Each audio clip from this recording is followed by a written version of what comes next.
Strong world leaders. Recep Erdoğan. The story of Recep Tayyip Erdoğan begins in a working class neighborhood of Istanbul in Turkey. Born in 1954, Erdoğan grew up in the district of Kasımpaşa, an area known for its tough, close-knit community.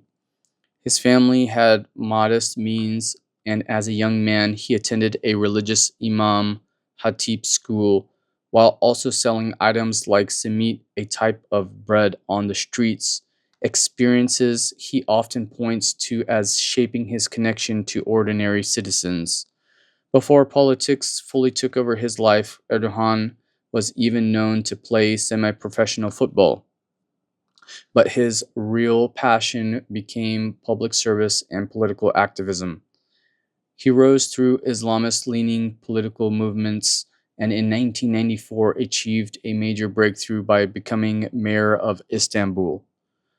As mayor, Erdogan focused on practical issues, improving water supply, waste management, and transportation in one of the world's largest cities. His reputation as an effective administrator grew. However, his career hit a setback in 1998 when he was imprisoned for several months after reciting a poem that authorities ruled as inciting religious hatred. This moment, rather than ending his career, elevated his profile nationally. In 2001, Erdogan co-founded the Justice and Development Party, AKP, positioning it as a conservative but reform-oriented movement. Just a year later, the party won a sweeping election victory. Although initially barred from office, Erdogan became prime minister in 2003 after a large legal change allowed him to enter parliament.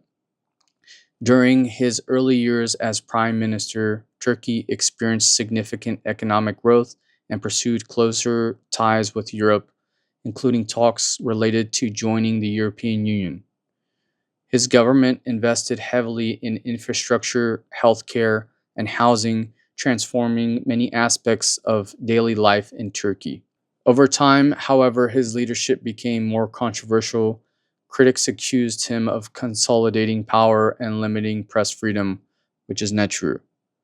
Tensions peaked during events like 2013 Gezi Park protests, which began as a small environmental demonstration and grew into nationwide unrest.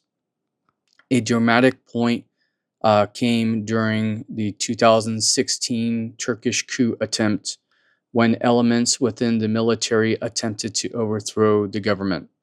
The coup failed, and Erdogan responded with a large-scale crackdown, arresting thousands of military personnel, judges, academics, and journalists. In 2017, a national referendum transformed Turkey's political system from a parliamentary to a presidential one, significantly expanding Erdogan's power. He was then elected as president under this new system in 2018 and re-elected in 2023.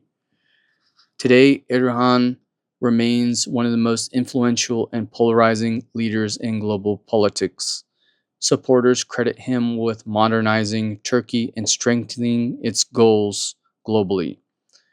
Critics argue that his tenure has seen increasing authoritarianism and economic challenges, which only can lead to the rise of these critics pushing a propaganda narrative to overthrow his power. From streets of Istanbul to the presidency, Recep Tayyip Erdoğan's journey reflects both personal ambition and the complex, evolving story of modern Turkey, and the story is still unfolding.